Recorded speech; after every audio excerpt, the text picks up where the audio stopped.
And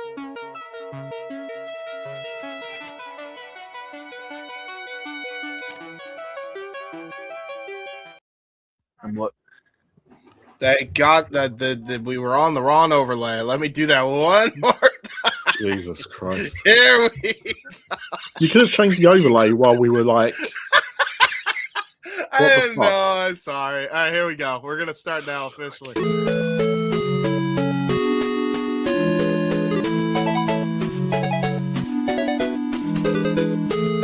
August Fools.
Ladies and gentlemen, welcome to an episode, another one of Wrestling with Tism, where there's always spectrum on the internet. No, it's not Collective Weekly for 2 times in a row this week. You are getting Wrestling with Tism, I promise. I apologize for the screw up there.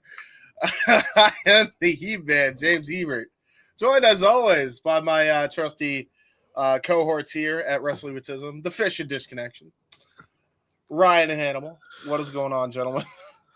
You're putting comments up during the intro. You're putting the wrong overlay up. You're cancelling the intro. Honestly, you've been back a week and it's gone to shit. Yeah, that's about right. What's more Tism than that, though? Am I right? Fish, you are Wolfpack. You are Mr. Wolfpack today. Oh, yeah. Ow. It is the best version of the NWO, or at least of the offshoots. Mm-hmm. Well, True that. yeah, Man. because the other one sucked really bad. Well, out of the 86 versions of the New World Order, Mm-hmm. the Wolfpack is pretty You're nice. telling me you didn't like Bryan Adams in the black and white? We're going to start off with, it appears to be a controversial topic. Something that I've discovered once again separates, our two nations of America and the UK, because I don't know where Dev is, but he might be on later. I don't know. But I had a conversation with Dev. Mm-hmm. I was coming back from the shop because my wife had made dinner. Yes. And she had realized that we were missing an ingredient to make the dinner complete. So I went out to get said ingredient. And that ingredient was spaghetti, the pasta, right? Yes. Yes. And so I said to Dev, I've just come back from the shop. My wife was making spaghetti bolognese and we didn't have any spaghetti. And he was like, what did you say? And I said, spaghetti bolognese. And he reacted as if I was talking to him in Hindi or something. He was completely perplexed by me saying spaghetti bolognese. And I was like... He didn't know? And I was like, but like spaghetti bolognese, it's like one of the famous dishes of the world. And he's like... And this was his retort. I will tell you, he's not here to defend himself. I will tell you what he said. He said, do you mean that dish that the dogs ate in that film, All Dogs Go to Heaven? And I said, well, Oh. firstly, no, because that's Lady and the Tramp.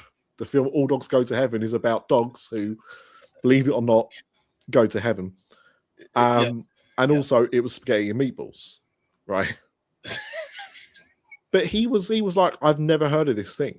And I'm like, what do you mean you've never heard of this thing? So I asked James before we go live on air, you know what spaghetti bolognese is, right? And you said, nope. Well, no, what did you say? You said, I know that bolognese exists and I know spaghetti exists. I didn't know that there was, you put the two together. The two could be combined. So what the fuck is bolognese then to you? If you come home and your dad says, I've made bolognese, what are you having for dinner? I don't ever say bolognese. I say I'm making. All right, James. I'm making. I know we're autistic. Okay. Yes. I understand that. You know the masking that we have to do? Pretend you're masking now. Pretend that you are coming home and your dad has made you bolognese. What is it you're having for dinner? Oh. What is it? So that's what I would ask him. I'm gonna be honest. I'm sorry. I'm honest to a fault, bro. Oh, I love the fact you're honest to a fault. I'm just fucking.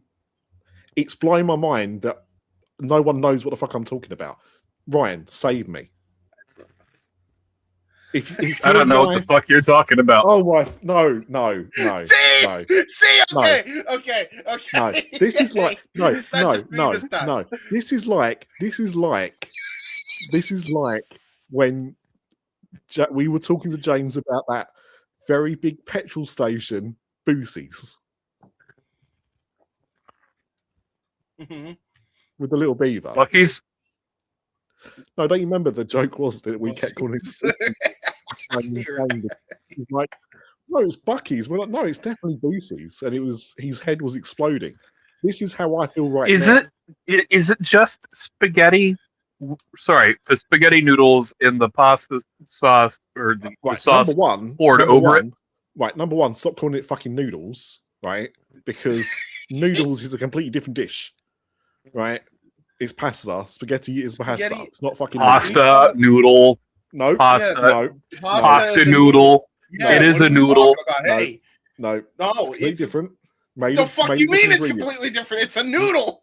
No, noodles are made of completely different stuff. Okay, pasta is made of wheat. Noodles are not made of wheat. Okay, right. So, fish. But they make it into a noodle.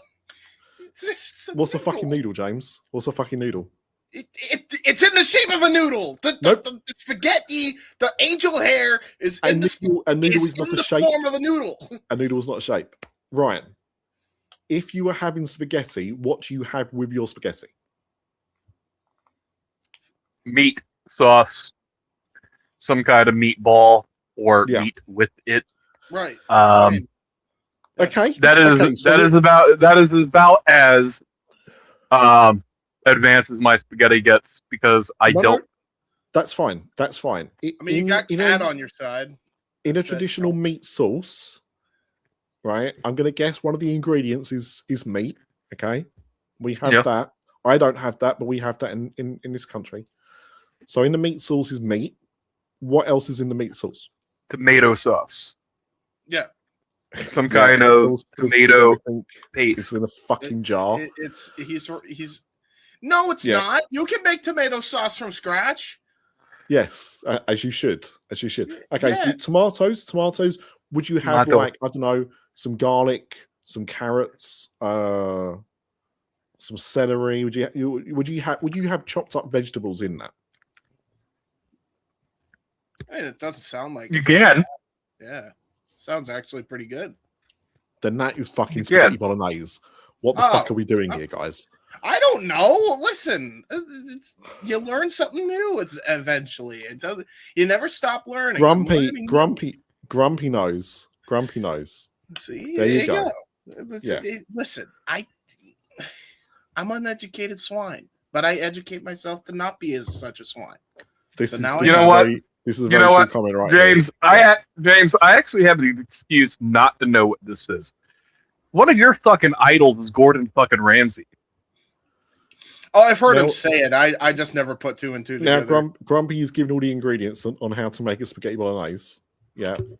And then you add your meats. That's it. That's it. You have it with spaghetti. It's called spaghetti bolognese. This is not something my mum invented. Otherwise, we'd be rich. This is an Italian classic dish, and it's blown my mind that you guys we have spaghetti. We just call it spaghetti. Spaghetti fucking noodles. Fucking noodles. It is a noodle. I will say this right now. And I would never normally say this, just in case, because this might happen. Mm-hmm. Death of what AEW, Hannibal's about to say is slur. Death of AEW. If you're watching this particular episode, I know we don't like you to clip our show and use it on yours to take the piss. Bon appetit.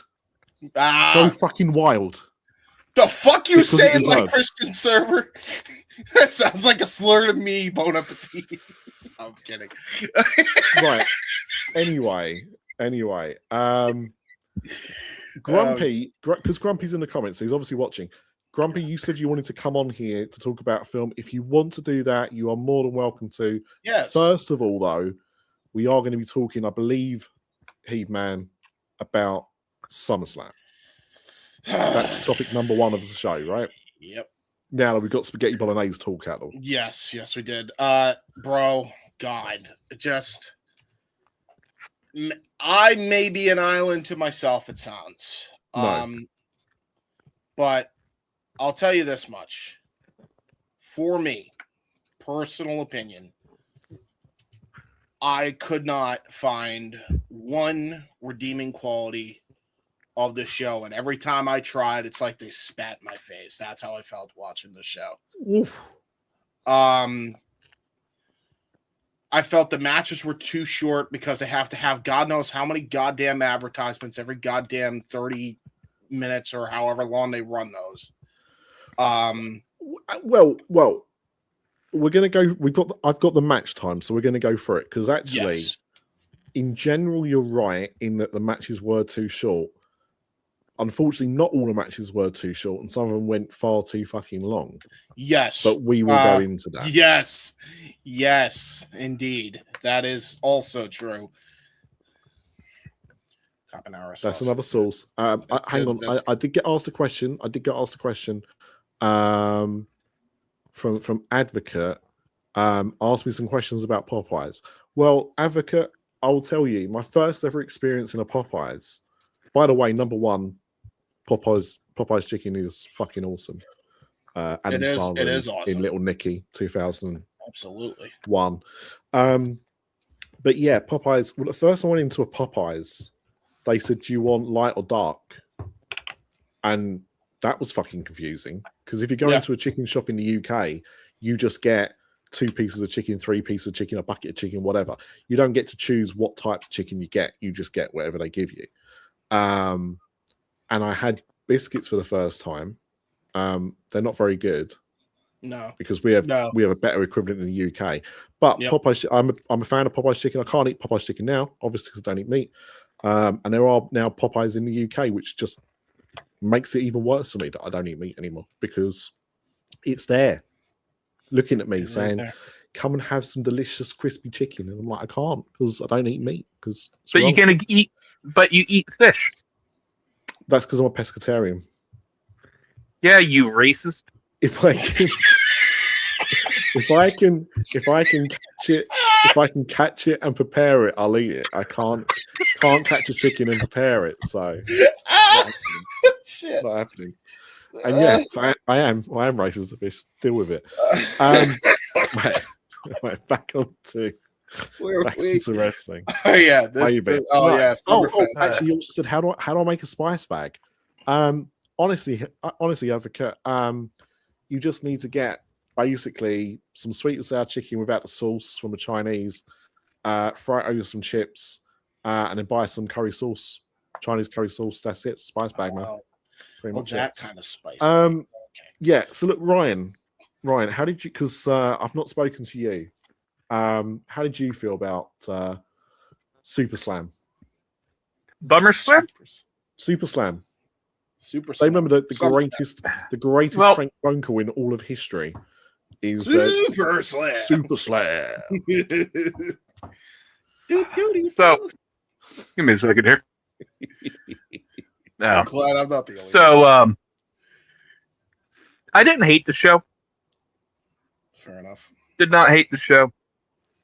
I can say probably my favorite match across both nights. Chad Gable and Penta.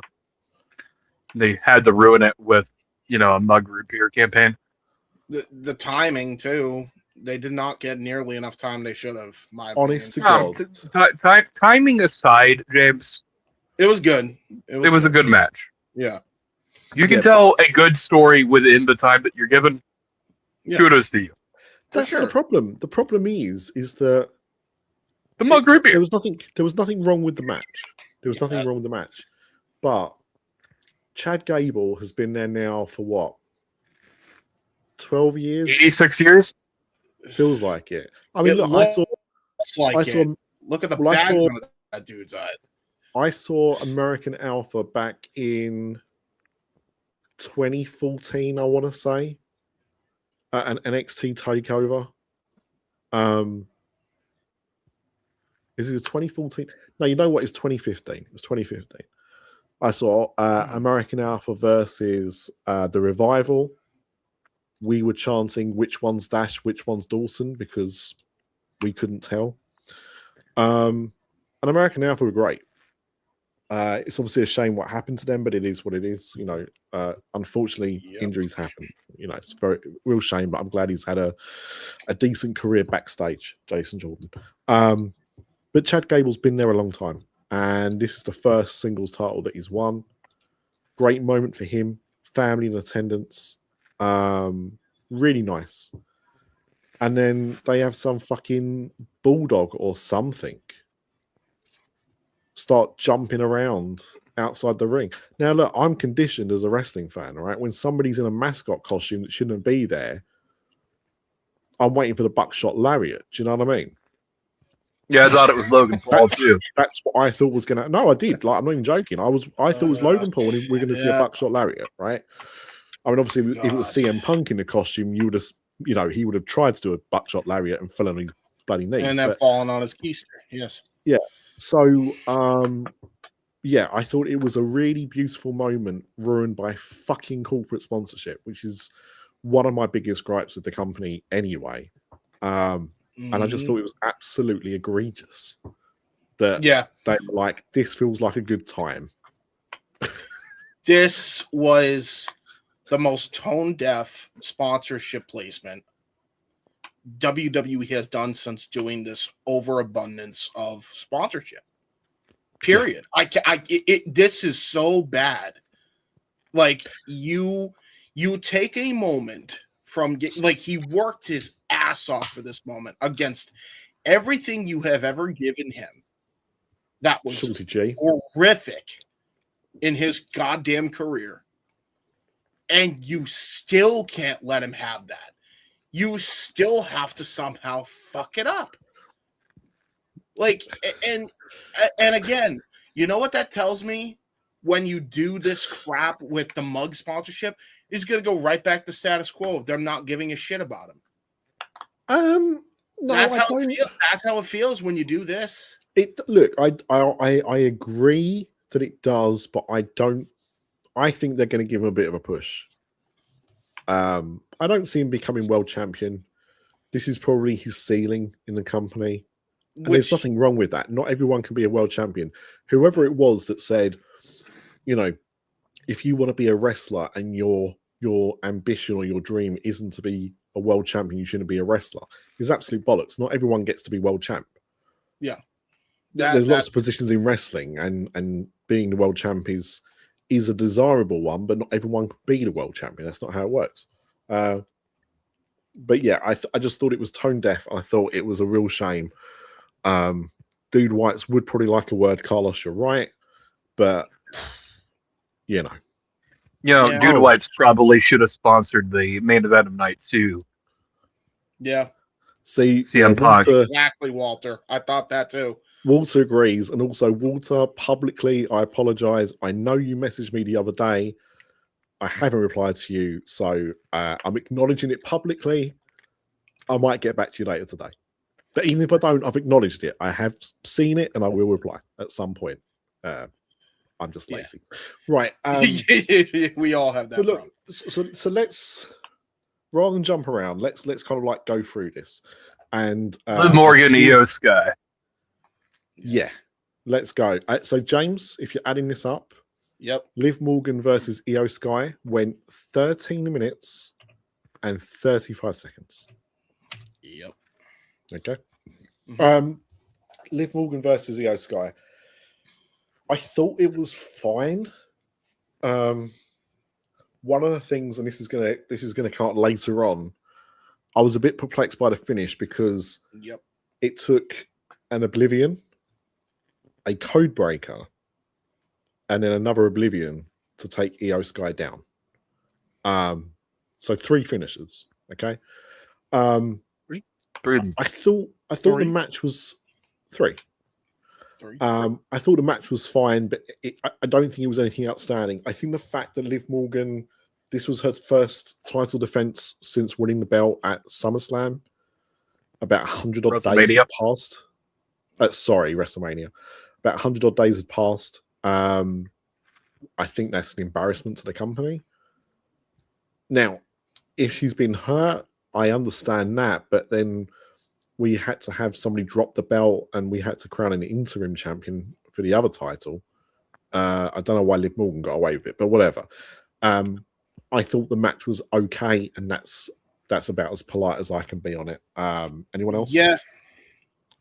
And this is why I'm so frustrated with this show, because look, I understand the whole theory of you can't give everybody a long time cool. I understand that, but Liv, every time she would get going to really show that she actually can work in that ring, they always end it.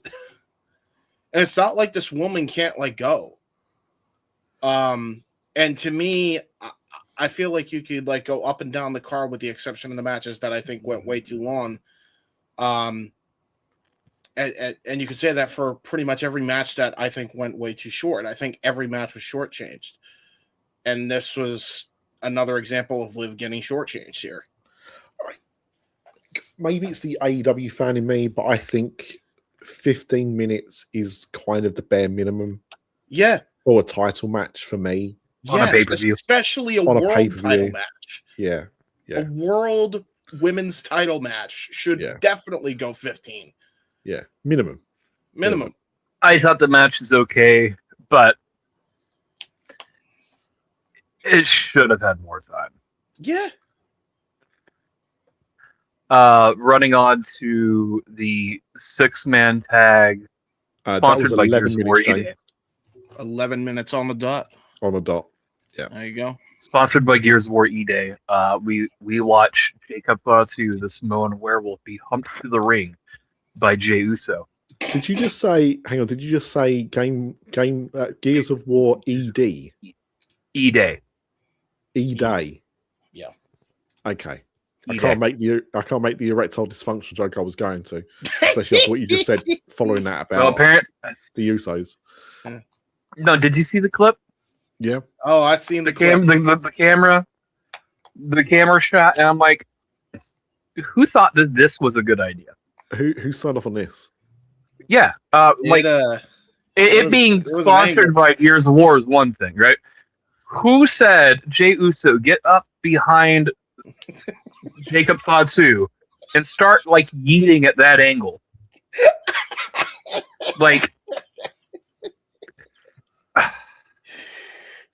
Because that just takes a lot of the aura of Jacob Fatu away from me. The mask itself was pretty bad.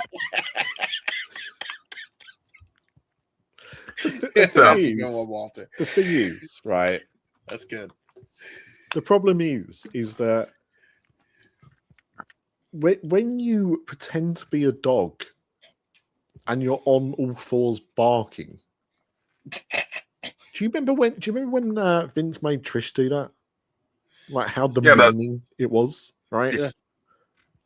Yep. Felt the same to me. Not quite as egregious, because I mean that obviously that's a little bit different. I mean, it was a little egregious. It was the only difference between the two of them is one's humping the other in these scenes. And surprisingly, it's not Vince. You know what? You know what made it better is if when he got to the ring, Jacob Fatu cocked his leg around the ring post to mark his territory. That's the only thing that would have made it better, as far as I'm concerned. Massively weird, embarrassing thing to do. It is what it is. So yeah, it was them versus the team of Solo Sikoa, Royce Keys, and LA Knight, right? Yep. Yeah. I love it when people complain about tag teams being thrown together in AEW. Yeah. Trios or tag. And now, like, and we're good with Royce Keys, LA Knight, and Solo Sikoa. Oh, by the way, they're gonna do 2/3 of that to be a team going forward. By the way, in Solo and LA Knight, it looks like. Yay! Well, wow. Just... They as far as Strange Bedfellows tag teams is concerned, there at least is an explanation for those two to be thrown together. It's been brewing for a little bit now. Royce Keys, though, is just some collateral damage between his 15 some odd years with Jacob Fatu on the back burner here. So, and I get it, but my argument for why this shouldn't even be a thing, even though they booked it to be as such, is we make jokes about it all the time, but Graps kind of has a point, even though it's probably a meme at this point.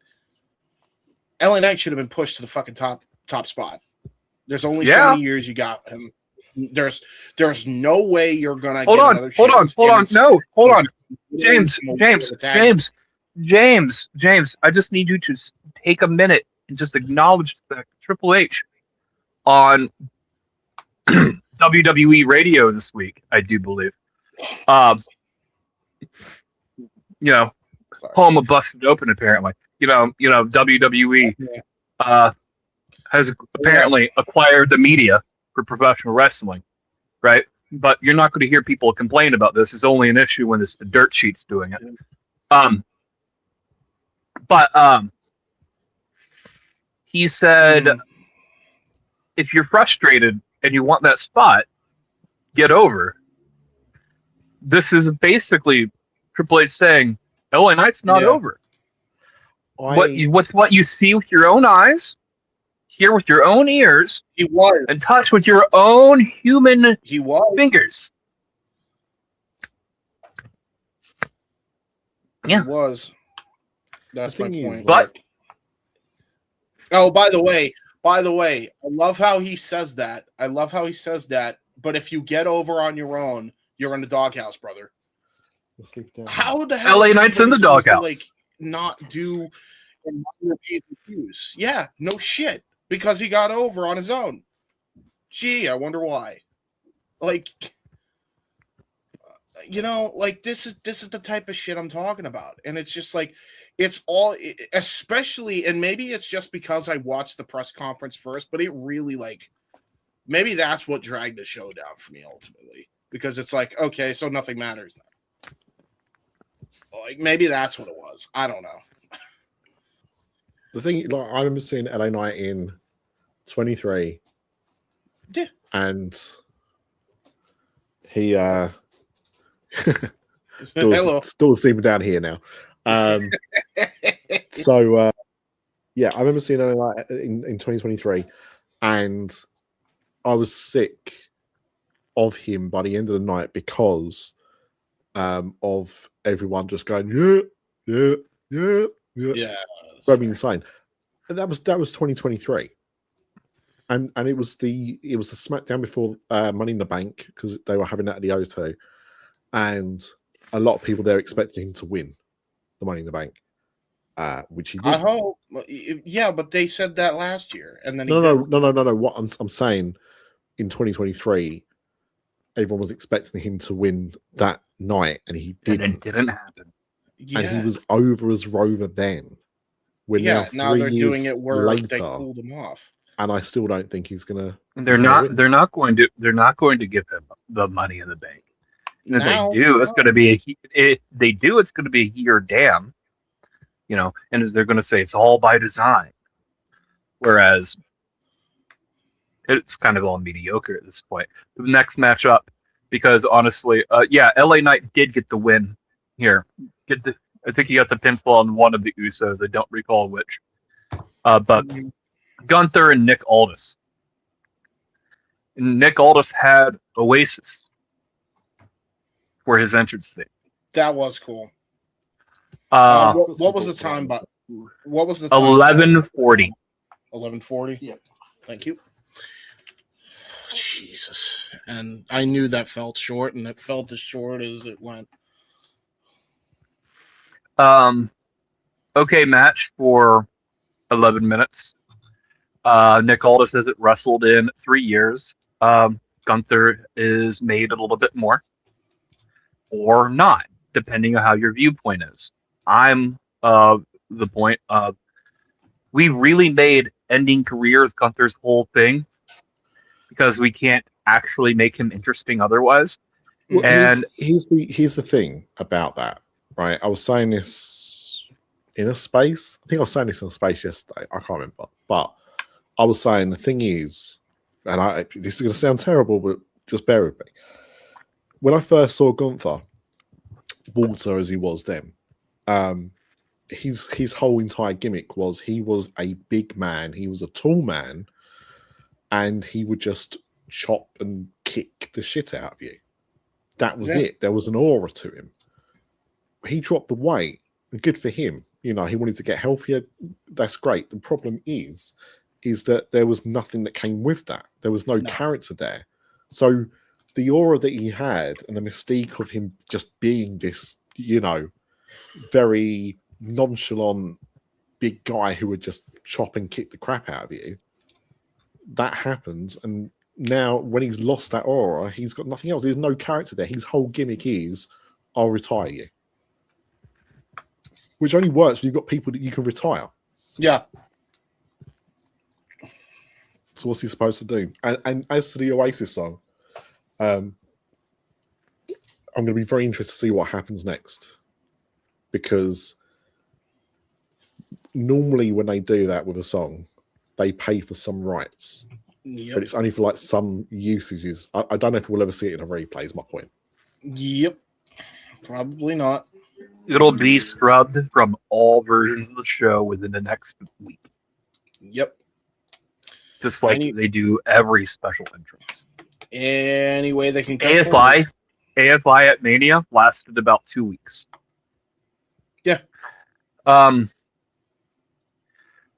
Fatal Influence versus the Bella Twins and Paige, 7:30.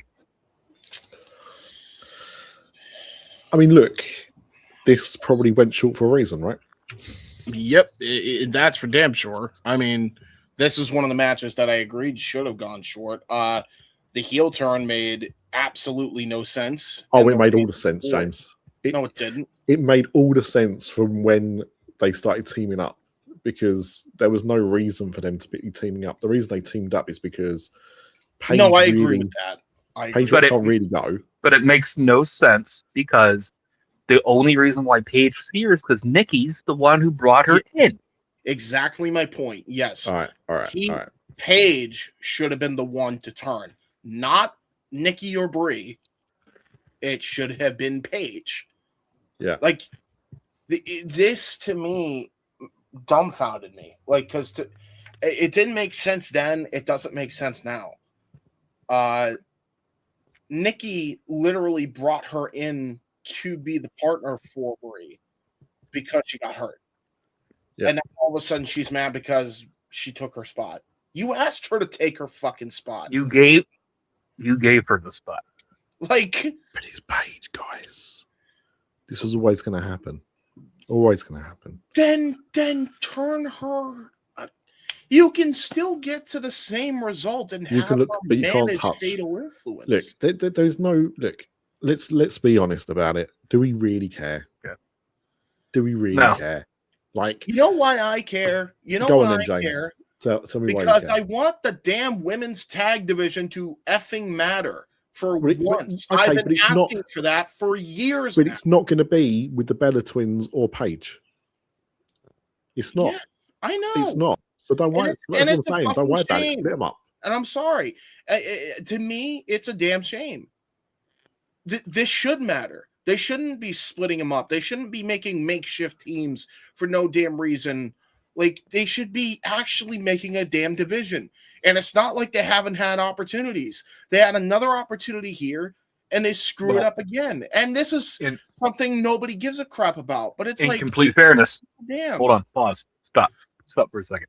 In complete fairness, James, currently the women's tag team champions are a women's tag team. So, yeah, just want to throw that out there. The Bella Twins do not work as a babyface unit. They fucking don't. No, They've never worked. They've never worked as a babyface unit. Again, the only thing here that doesn't make sense is the actual turning of Nikki Bella on Paige. Right. Because like the writing there just doesn't make sense for it, but it is what it is. Paige will be cycled through down the card or over to maybe a legacy world title run or a mid-card title run at some point, and the Bellas they'll get their tag team title shot eventually. But this is what it is. I guess. I wasn't a fan of the turn, but it is what it is. Next match. CM Punk, Cody Rhodes, WWE title, 30-10. 30 minutes, 10 seconds. CM Punk shit himself like 10 minutes into this match. Yeah, you could tell. Yeah, okay, so I wasn't the only one to notice that, yeah. Well, CM Punk, wrestlers shit their pants in the wrestling matches. It happens. I just think the funny part about it is at some point in the match, he jackknife pins Cody Rhodes, shoving his dirty ass in Cody Rhodes' face. Ultimate alpha shit right there. This is true. This match went on about 10 minutes longer. This match went on at least 10 minutes longer than it needed to. Yep. I mean, 29:45. Look, I can't. All right. It's one of your main events. It's one of your main events, right? So I guess you should expect a match to kind of like go that kind of length. The problem is that I don't think they warranted it. I don't think they actually warranted it. Do you really think? Not at all. No. So, yeah, I don't know. Weird. Just weird. I mean, so the thing I'm hearing now is CM Punk was paying tribute to Terry Funk with the moonsault, which he's done before. Apparently, yes. Badly. This isn't the first time. Yeah, and Cody's done that type of moonsault as well. This is not the first time that somebody's done the Terry Funk-esque moonsault. Yeah. I don't understand it. It just looks like a shitty moonsault because when Terry Funk did the moonsault, he botched it then too. It was a shitty moonsault. Why are we paying tribute to a shitty moonsault? It just makes the moonsault look because bad. No one's actually paying a tribute to Terry Funk. They just can't hit a fucking moonsault. Well, I mean, anyways, either way, It just looked Cody bad. There's a spot in this match, and it was fun the first time we saw it. But can we please stop? Oh, yeah. Can we please? It was fun the first time, maybe the second time, right? But this is now the fourth time CM Punk has done this spot in WWE, where he will hit the GTS on his opponent.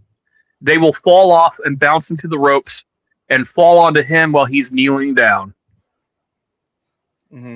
on the ground. And they'll fall cleanly back over his shoulders, and he'll stand back up and try to hit it again. And he did hit it again. But you go to the well too many times for the particular spot, it just becomes unnecessary. What it feels like, they're trying to get this over to add it into a WWE 2K game as a special finisher. No. Because the Trinity Crossroads is a thing. Yeah. So that's what it seems. Normally, I like fun. I like whimsy. I like goofy shit in my wrestling sometimes. But this is now the fourth time you've done this, and it takes away how special it was. But this WWE, at the end of the day, so yeah, big. They live for the moment. I guess.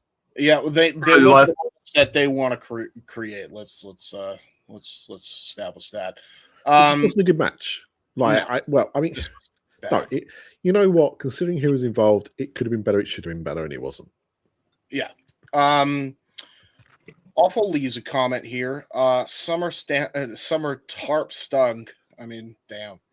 A Cody heel turn is officially now too late. Not interested. I actually agree with that. I think I don't care now. I think it's valid. Yeah. And yeah.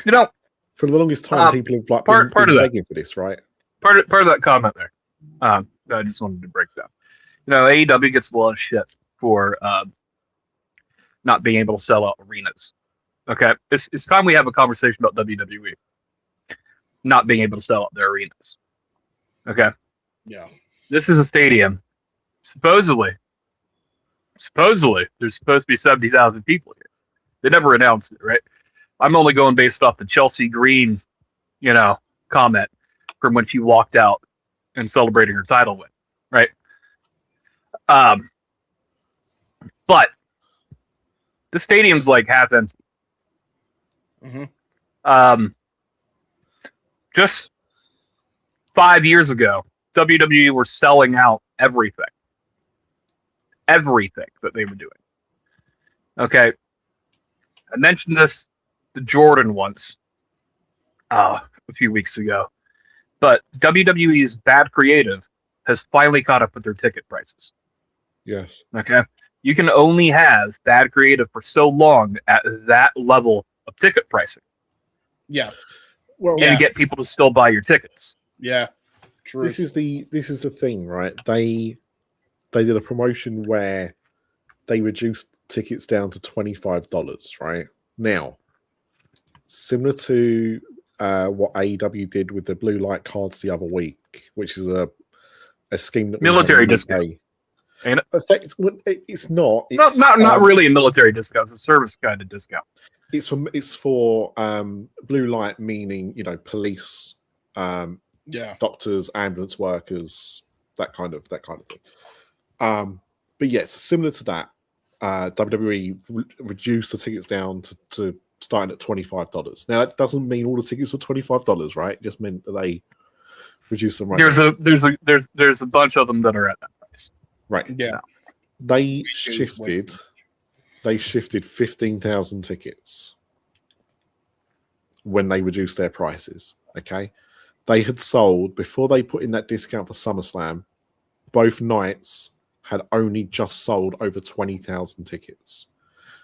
By the time that the bell rung on Saturday night, I think they did 35 and change on Saturday. I think 34. 33. Okay. On Sunday. Yeah. Okay.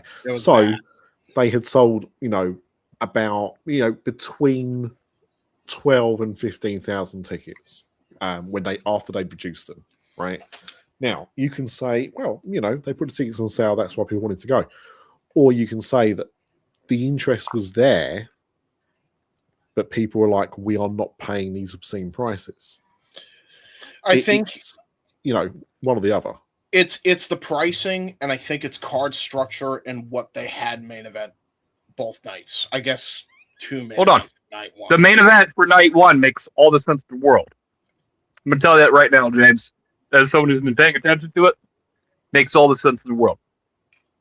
Because one, CM Punk cannot main event a pay-per-view as world champion. You cannot give him that.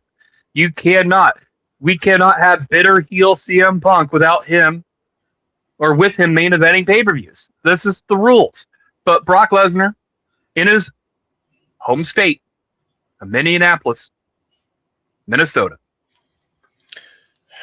it makes all the sense in the world to have him. He's the biggest star, especially if this might be the last time we see Brock Lesnar ever. So I don't necessarily believe that, by the way. I do believe we'll get him. I don't either. I was but hold on. Regardless, Brock Lesnar's from here. So biggest name, hometown. So here's the thing about Brock Lesnar at SummerSlam, home state, all of that, and yet the crowd reaction was mild. Now, Hell in a Cell matches suck live. Apparently, Andrew was saying that he thought the crowds both nights were quite quiet in general, other than a few moments like Kevin Owens. Chelsea Green isn't about those it an open air stadium? Yeah. There's a partial rip, but it's an open air stadium, so all that noise is still going out. Yeah. So if it sounded quiet, it's by Wembley literal design. Wembley has the same issue like most stadiums. When you watch most WrestleManias, they don't sound as loud as an arena does. But that said, when you're in a stadia, you expect it to be quiet. 1140, by the way, James. But it wasn't. Brock Lesnar sounded like it was quiet. Thank you. And I believe that was for a reason. I put out what I thought was quite a reasonable tweet, and it fucking blew up. You know how to fuck the hornet's nest. Oh, I know. You always do. Yeah, but this is the thing. Like I was saying this to Graps the other day. Like sometimes you put a tweet out and you think, "Oh, this is really funny," or "This is going to get some engagement," and you get nothing. And you can put another tweet out, which you just think is just again not going to really do too much, and it just explodes, pissing off people left, right, and center. It was great because the finish of this match was after. And look, similar to AJ Styles and Cody Rhodes, right? This was just a spam fest of like finishing moves and big, powerful moves, right? Because they're big men, right? They're going to throw each other around, whatever. Fine. So after like, I don't know. What is selling? Is this a sell? So after like about 3 or 4 F5s or something, Brock Lesnar starts to pull apart the ring. He removes the padding from the surface of the ring. He exposes the floorboards. Then he picks Obafemi up into a tombstone position, tombstones him directly onto the wooden base of the ring, covers him, 1, 2, kick out. Obafemi starts, how I described it, hulking up. On the floor, starts kind of like motivating himself, gets in the corner, standing up, getting more and more intense. Brock Lesnar picks up a chair, Wingstop chair, and before he can swing it, Obafemi punches it out of his hand. Obafemi then gets, because Brock Lesnar jumps towards him, gets him into the powerbomb finisher that he has, powerbombs him into the actual ring itself, not on the exposed floorboards. Once, 1, 2, 3, Obafemi wins. That's how the ending went down, right? That's how the ending went down. I mentioned earlier, Liv Morgan did 3 finishes to win her match. Cody Rhodes doesn't appear to be able to win a match without doing, 3 crossroads before he pins somebody. And Obafemi had taken an absolute beating and yet defeated Brock Lesnar with a single powerbomb in the ring. But they love this. But they love this. They love it when two people are just beating the shit out of each other and not selling their moves whatsoever. They love it when WWE does it. But if it happens on an episode of Dynamite, goddamn. And this is what I was trying to get at, right? And people seem to miss this part of the tweet because I don't like to read the first bit you're right, only the second bit you're right. This is a problem in professional wrestling today, full stop. Selling isn't enough. They don't do enough selling, right? It's a very common issue that they have. So AEW does it, WWE does it. The difference, though, in the examples that I was given, every example was from a match about a week ago on Dynamite where I think Will Ospreay gives Matt Jackson a 450 splash. And he does the splash, he bounced off the 450 splash. It's almost like there's a group chat of people. By the way, this sounds like I'm talking about a specific group of people. I'm not. But it sounds like people have been given their marching orders of attack with this. Yeah, because everyone used the exact same example, right? So anyway, so Matt Jackson gets a 450 on Nick, whoever. Take the 450 and then they get up. Yeah. And then they continue the sequence of moves that was going on. Not a great thing to do. It's a thing the Young Bucks kind of famous for doing, but you're not selling it, fine. My point wasn't that AEW wrestlers or don't have this kind of like it's thing about not selling. My point was everyone loses their goddamn mind if in AEW wrestlers don't sell something, but you do the exact same thing in WWE, and it's like, well, no, it wasn't as bad as no, because he did sell because he didn't kick out. He didn't kick out at 2. He kicked out at 2.9 or 2.8, and he didn't kick out 2.9 or 2.8. He kicked out like 2.2. But regardless, the difference is, and people just could not get their little heads around this. Matt Jackson got a 450 splash. It wasn't a finishing move. It not nowadays for most people. It's not a finishing move. In WWE, they see the 450 splash as a finishing move for some goddamn reason. In AEW, it's just a move. If somebody's finishing move, no one currently uses the 450 splash on either main roster as a finish. But if that person did have a 450 splash as a finishing move, then you accept that. When someone else does it, it's not a finishing move. The Tombstone pole driver is one of the moves that was heavily protected until the late 2010s, right? When people started to kick out a bit more. But the Tombstone was always saying that, people generally didn't kick out very much. You then take that and you add into it that the ring got exposed. The hardest part of the ring that we're told, when someone does a move onto exposed concrete or the exposed chassis of a ring, and you do a move directly onto those wooden panels, that is more damaging than anything else you could do. And he kicked out too. And he was hulking up. That is the point I was kind of making, is that both, it's not even both companies, all companies in modern times do this. Yeah. There's a problem with selling. But don't turn around and moan when AEW does it, and you will die on that hill that it was okay for Obafemi to do it when his was, I think, more egregious. Personally, Yes, I think it was more egregious. Not only was it more egregious, it made no sense at that point in the match.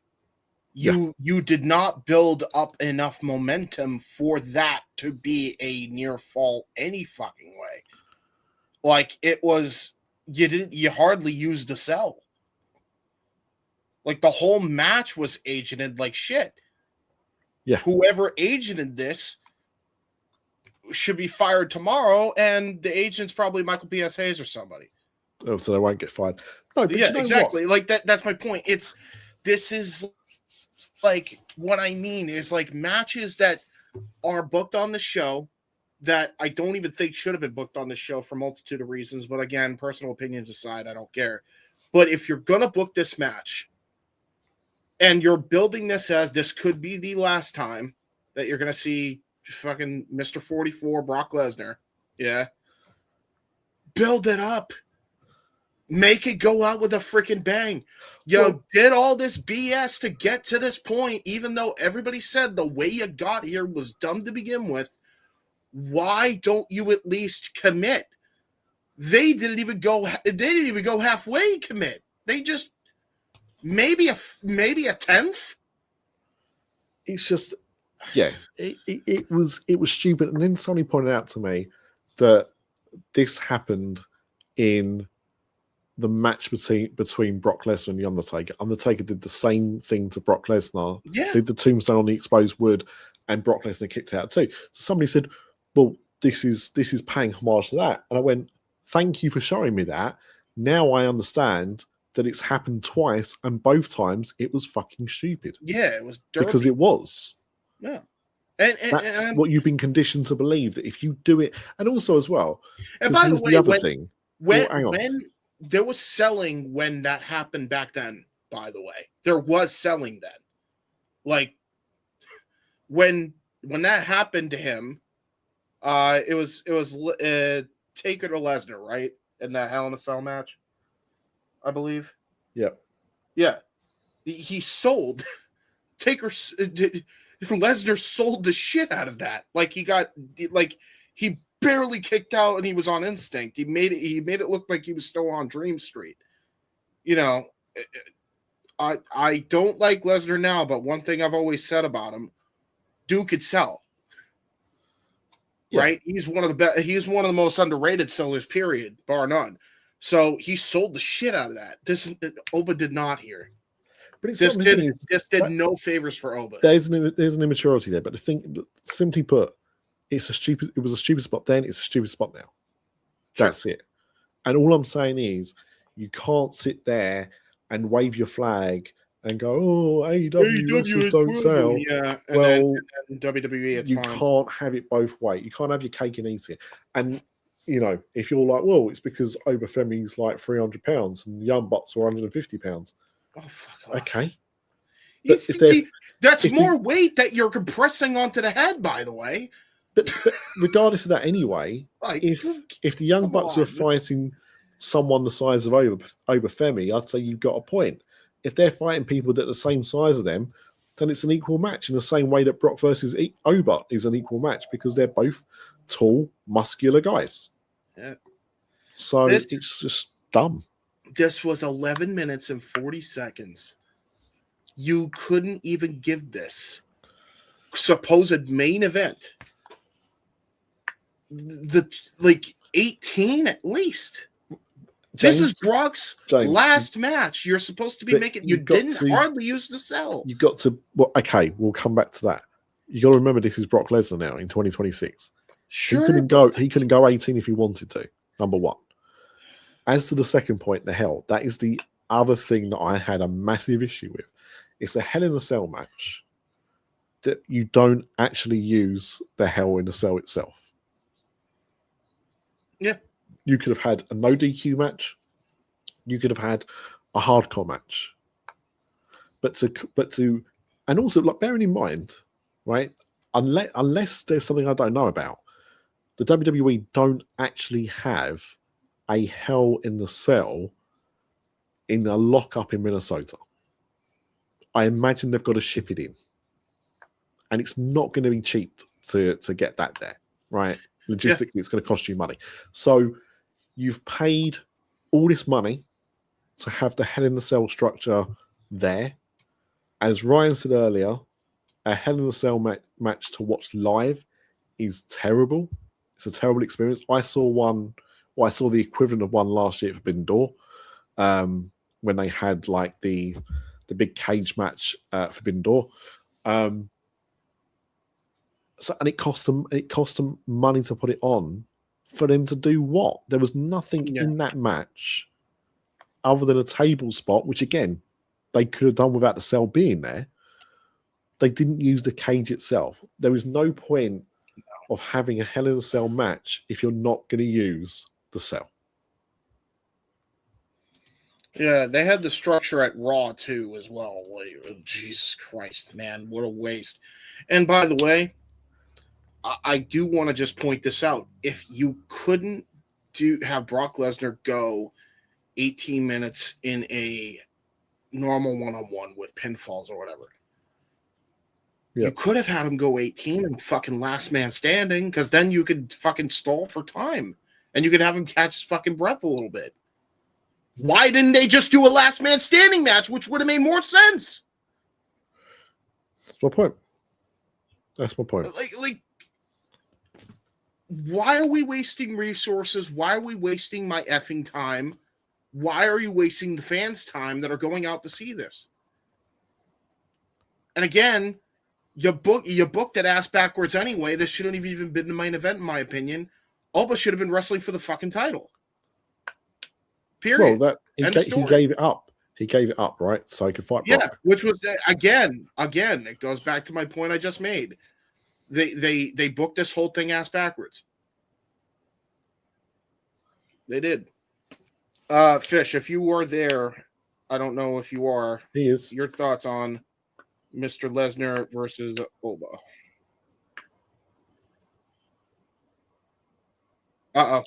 Can't hear you. You're muted. There we were in the Discord. There you go. Jordan saying this match is about to go 20, about to go 30. And I'm like, it's not going to go 15, brother. And here we are. 11:40 is what it is. This did not need to happen. I think we can all agree at this stage, Oba feels less special than he did at WrestleMania when he beat Brock Lesnar at WrestleMania. Yep. We all speculated, but we all assumed, and it became apparent later, that Brock and Oba would be doing this again. Why? Not everything has to be a trilogy. Nope. Okay. Now, I get it. You need to sell Brock to Minnesota one last time. Great. You didn't have to have Brock take off his gloves.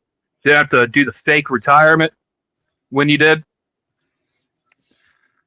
The fake retirement that in kayfabe was real because, Adam Pearce filed paperwork on behalf of Brock Lesnar, right?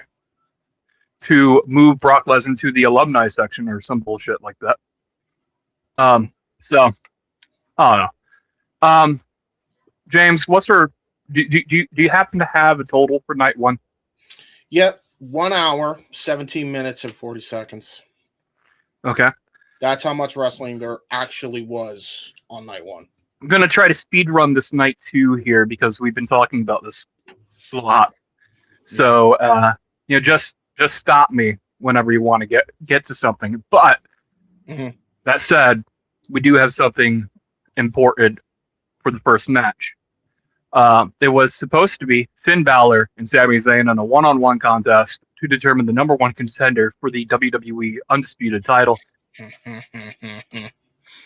Nick Aldis comes back out right before the match is about to start.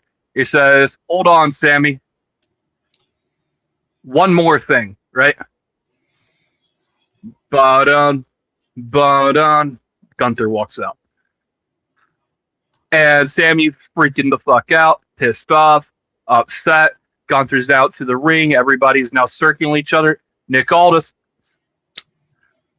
like Uncle What said, one more thing, Kevin Owens music hits.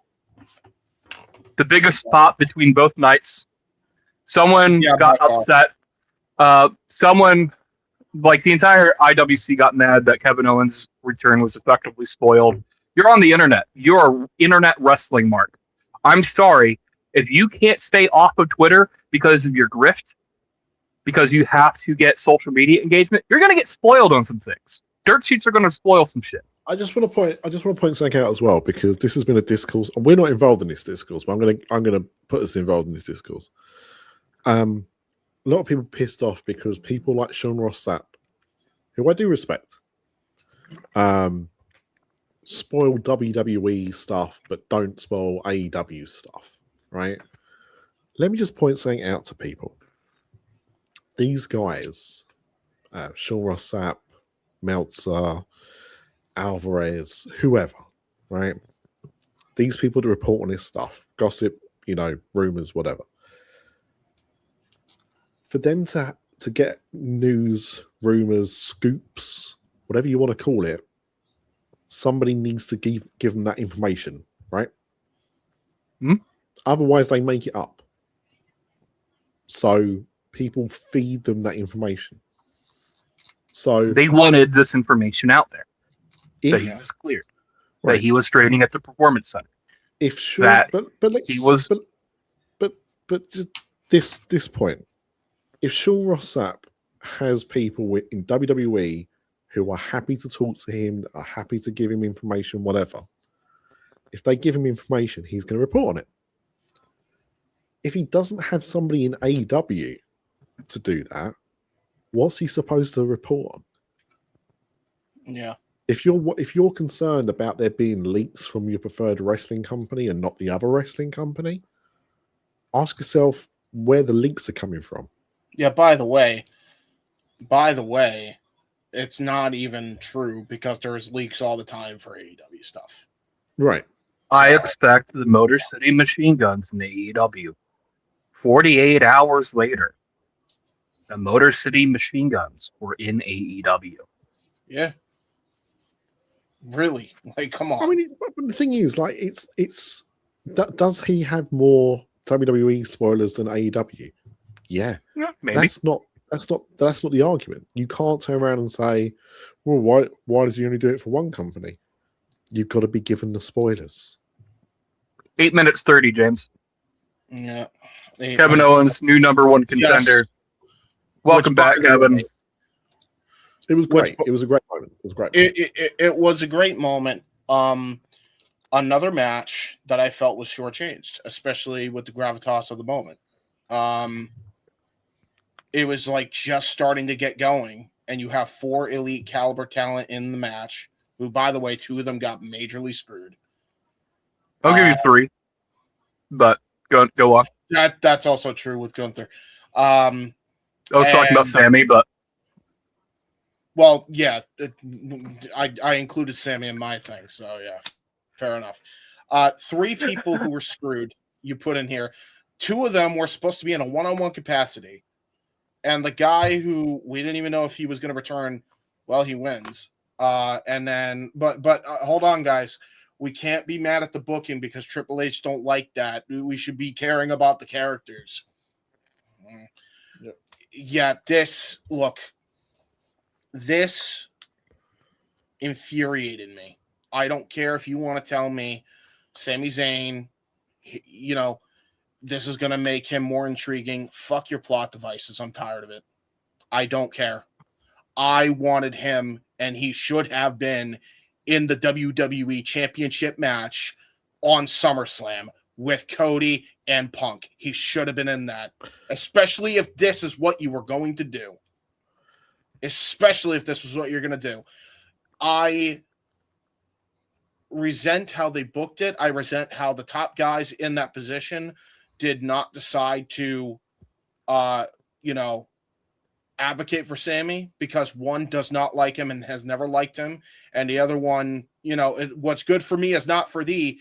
It's funny that CM Punk claims he's not a pussy, yet he was a pretty big pussy at this point when he decided to sell his soul out and decide to go to the WWE, which completely neglects his morals, so we can get a quick bag because he didn't want to deal with Tony's BS anymore. CM Punk doesn't have morals. Yeah, that's clear. That's exactly clear. James. Normally, I would let you go on, but we wasted entirely too much time. We still got other things to talk about. I got you, but hang on, because I got one more thing. Cody, hey, buddy. You looked into the camera when The Rock tried to take your spot, but you wouldn't do that for Sammy?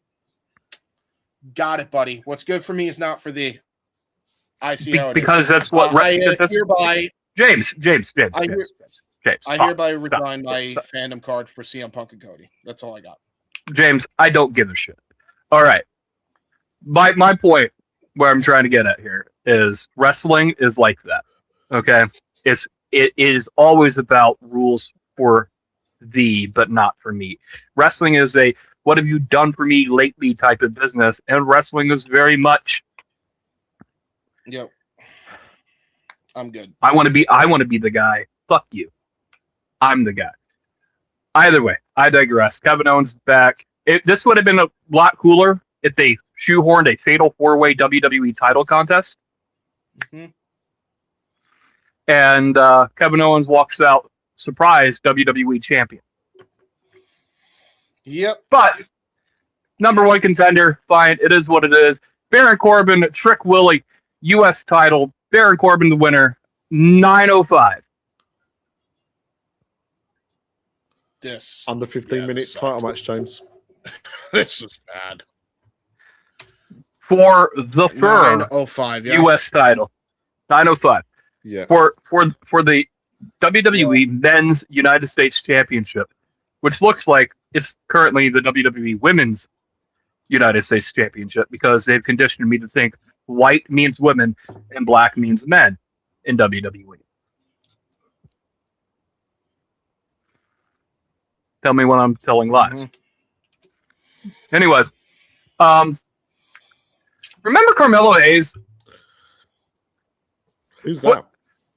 Remember Carmelo Hayes, who was in a feud with Trick Williams like a month ago for the U.S. title, and then Baron Corbin randomly, showed up, and now Baron Corbin, bum-ass Baron Corbin, is the United States champion. We gave bum-ass Baron Corbin the U.S. title. He hasn't bid back for a cup of coffee. He's the U.S. champion. What type of strife are we building for Trick Willie here? And what the fuck? Carmelo Hayes, grass might be greener. Carmelo Hayes. Hey, remember when grass might be greener, everybody. Bold prediction. Bold prediction, everybody. Save two of them things. Every Andre the Giant Memorial Battle Royal Trophy winner has been kicked out of this company at least once. I have to ask, also, do you guys remember when Carmelo Hayes was made a big deal that he was the number 1 draft pick of SmackDown after WrestleMania 40? Man, that feels like a lifetime ago. Hey, man, he can't even get on SummerSlam. Hey, remember when he was getting over with the U.S. title in matches with Andrade? Wait, one guy's gone and now can barely get on TV? It is what it is. I have no explanation. I have no good explanation for why Carmelo Hayes isn't on screen right now. But hopefully they can get this sorted real soon because he was just in this title picture. And yeah. Next match. 5-way ladder match for the interim WWE Women's Championship, 13-5. I would say congratulations, Chelsea Green, on becoming the WWE Women's Champion. But let's be real, you're not the WWE Women's Champion, you're the WWE Interim Women's Champion. Why? Because we did not strip Rhea Ripley of the United States title 3 months ago when she got injured in the first place.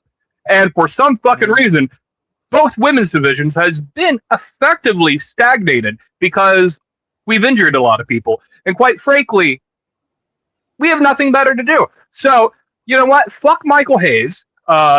Here's your fake WWE Women's title. You are officially a WWE Women's Champion, but you are the interim WWE Women's Champion. Make it make sense.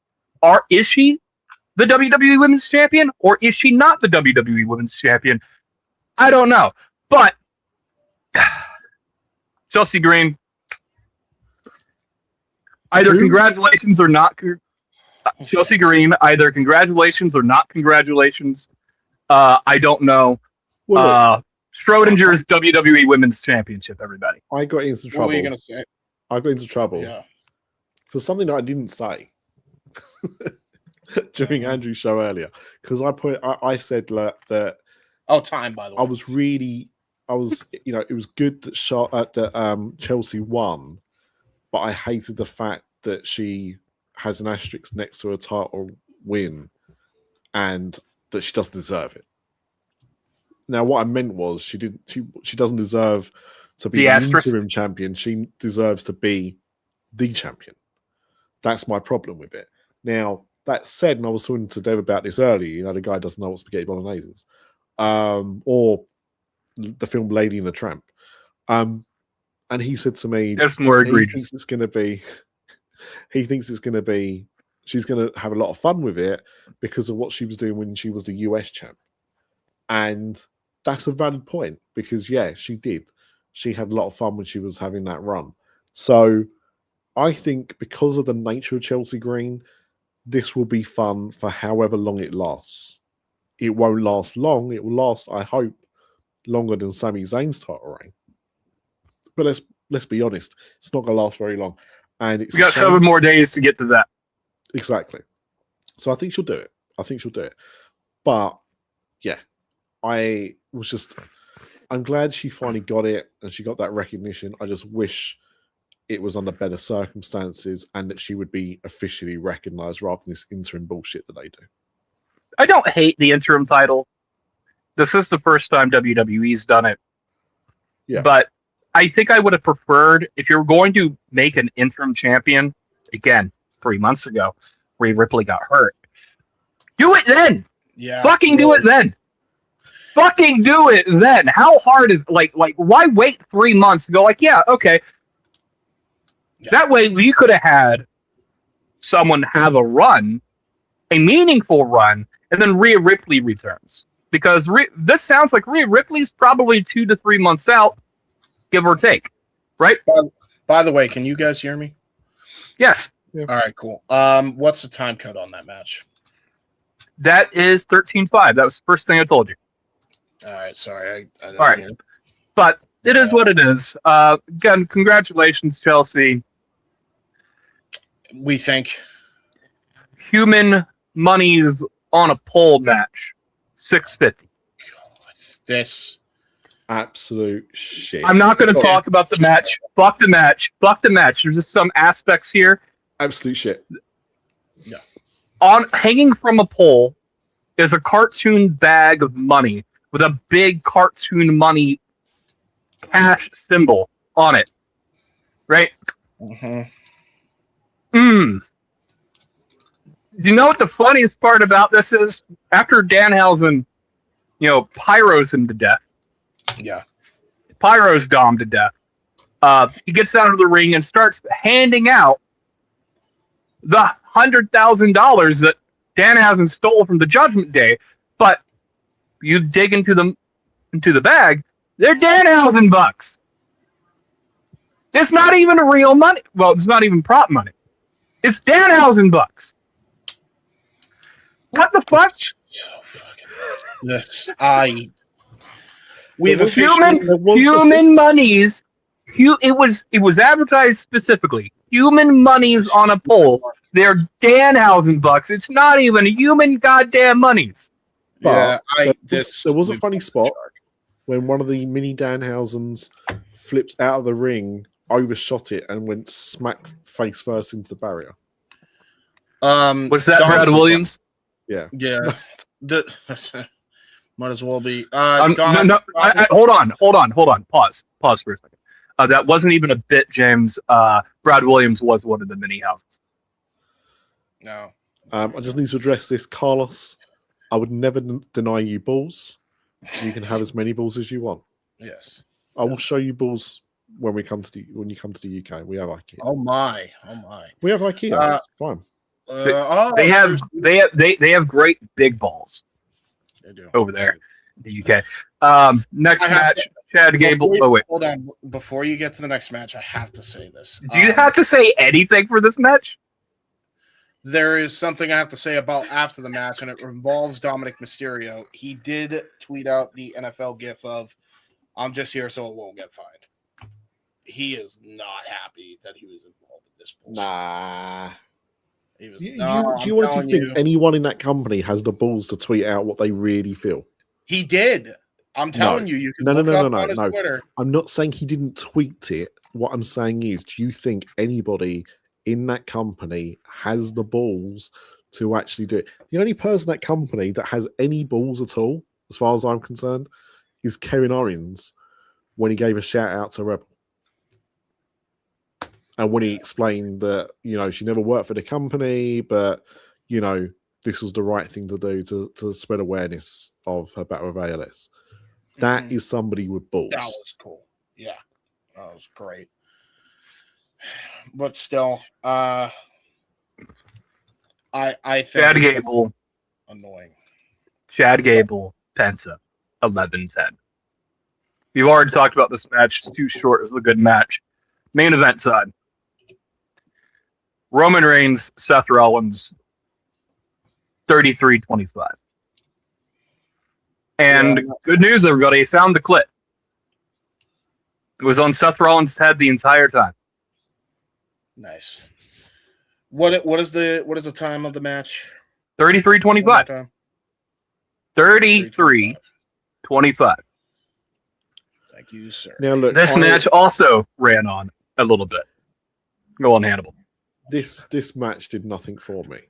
Now, this match was by some quarters really well received, and I'm not yucking your yum, because the thing is, for me, I've never really cared about the Shield.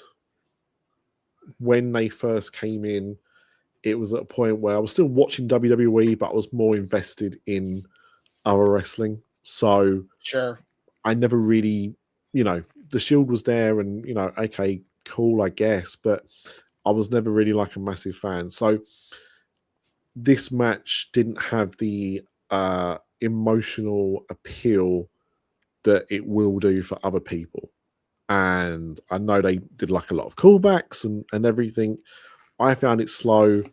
I found it at sometimes doing that thing that WWE are guilty of a lot, which is, we're not going to give you a subtle reference. We're going to smash that reference into your face with a frying pan so you really understand this reference that we're making for you, so it's no longer subtle. It was fine, but for me, it was just what it was. As someone who liked the Shield the first time, right? And I liked the first Shield reunion. Didn't like the third. Okay? As someone who liked the Shield, no, I did not need this. I needed this maybe 5 years ago. I don't need this now. Okay, how many fucking times are we going to go back to the fucking well during this? And I do appreciate how meta they got with this, because at a certain point we're going back to, the Shield chair. Seth Rollins, one of the spots in the match I want to talk about. Seth Rollins is setting up the Shield chair. Roman is groggy, climbing back up the ropes, looking up at the Tron. And he turns around and he just jabs Seth Rollins before Seth has an opportunity to hit the chair. And it looks like Seth Rollins just gave up. And he threw the chair down without taking the shot. Which doesn't make sense for Seth Rollins' character at all by this point. You want to be the world champion, you have a chair, hit him, right? So maybe it's PTSD, maybe a conscience has finally caught up to Seth Rollins, yada yada, But the match ultimately ends with Roman Reigns victorious. They stand together. paying an homage to the Shield. You know, him, Roman Reigns, Seth Rollins, and Kurt Angle. The Shield, everybody. Shield hair, Shield fist, Shield chair. Bump, bump. Shield. Just, I could care less about this. I didn't give a fuck. They wouldn't even mention Dean Ambrose by name. Oh, they did. Roman did after. No. Commentary. We're talking about commentary. True. Yeah, you're right. They Roman did mention Ambrose, and then he was always a wild herring and buried him. I saw that clip. He wasn't talking about Ambrose. Oh. He was talking about Punk and Cody. No. At least that was the interpretation I saw. Across night one, sure. What is their match time total? It is 2 hours, 21 minutes, and 45 seconds across the 2 nights. Okay. So that's a third of the show. Just over a third of the show. Unbelievable. It's barely just getting over a third of the show. Well, you know what? SummerSlam was just that, SummerSlam. And, you know, we will get to Hannibal Goes to the Movies right after this chimerical break. ShopWC.com. Yes. Everybody, you know, if you would like to support us, if you want to support the Wrestle Collective and all our doings, you know, go to ShopWC.com, buy yourself a nice, lovely octopus hold hoodie, you know, and support the cause, you know? It is what it is. Sure. You know, you know, help keep the lights on, right? Like, comment, subscribe. Indeed. We do have a man in our StreamYard that wants to join us, and he is Mr. Grumpy of Omega Variety. He has joined us. Hello, good sir. The one and only, baby. How are you? You know, it's funny. You guys were talking about Baron Corbin getting his door prize for coming back to the company. I'm just wondering how quickly Enzo's going to come in and strip Punk of his title and become the new world champion on his return. How you doing? If only. Honestly, I wouldn't even anybody but Punk. I'm Sounds like serious. We got a couple of haters. A couple of haters. Couple of haters. How you doing? Yeah, man. This show and the way this show was booked all the way up to the build, literally, before we get to the Hannibal at the movie segment, has made me turn in my fan card of 2 wrestlers I tried to be fans of, and also just completely give a shit about this product at all. You know who really gives a shit about this product? CM Punk. He truly gives a shit about this product, everybody. Oh, we definitely know that. Well, with that being said, ladies and gentlemen, it is time for Hannibal at the Movies with special guest Grumpy Omega. Well, yeah, he's Hannibal at the Movies, but yeah, we're going to kick off with Grumpy because I don't know how much time we got Grumpy for, but Grumpy asked for this time, and I wanted to give him this time. One, because I actually like Grumpy. But secondly, because he saw a film at the weekend, which I didn't go and see. So this is essentially his time to talk about it and also try and convince me to go and watch this film. So Grumpy, why don't you tell the class what film it was you saw and your thoughts about it? Well, I was watching night one with you guys and the CM Punk Cody match, which I will say I was kind of enjoying. And I've given a passionate speech about when it's appropriate to kick out of multiple finishers. I'll save the soliloquy because you guys have moved on from that. But also you can do it on Thursday because I believe we're talking about it on Thursday as well. Oh, I'm not on the show this week, but I'll send in my written comments and have Advocate read them on the air. Go on a soliloquy, my friend. We're going long anyway, probably. No. It's been harped on enough. I was cool with kicking out of the finishers because they were having a one-on-one contest. The part that I didn't like was Randy coming in and messing up what was building to something nice. But I'll digress. After that match, I just really didn't have a good taste in my mouth, and I didn't really want to watch Brock and Oba. Sounds like I didn't miss much. Nope. decided to go turn on Amazon Prime and purchase Michael, the Michael Jackson story. Now, I'll preface by saying, as a kid, I was a massive Michael Jackson fan. From Thriller to Bad to Dangerous. Dangerous, Michael Jackson's album Dangerous, actually was the first CD compact disc I ever owned. I got a CD player for Christmas along with Michael Jackson Dangerous, and I sat up the entire night just playing. I was so happy to have a CD player, and I was so happy to have a new Michael Jackson album that I played it on repeat all night long. I just sat there on my bed staring at my new CD player listening to Michael Jackson. It was great. Do you want to know what the first... It's not the first CD I bought. That would come a few years later. But the first CD that I asked someone to buy for me was around about the same time as you, Grumpy. And it wasn't Michael Jackson's Dangerous. It was The Simpsons Sing the Blues. I remember that album. I remember that. Yeah. Do the Bartman on it, man. Yeah, and I had Bad and Thriller on cassette tape. Sorry. Anyway, so I decided I had wanted to see this in the theaters, but life gets away from me out here on the farm, and I just missed my chance. So when I saw that it was on Prime, I was like, "Oh, perfect! I have the rest of the night clear. I hadn't planned anything Saturday night, so I purchased it and I sat down to watch it. And I haven't really I've gone to movies and I've been like, "Ooh, that's cool," or "Ooh, ah." I haven't really felt a movie in my heart in more than I can remember, to be honest. And watching it, I was half sad for his early life, sad for knowing that he's not around anymore, just sad for the period of his career that I missed because I kind of fell off after Dangerous. But then I was also happy that they were telling this story that they were revitalizing Michael to a new generation of fans. Honestly, that's the best way I can describe it. I my heart hurt with sadness, but was happy at the same time. And I've watched it 2 more times again since then, since Saturday night.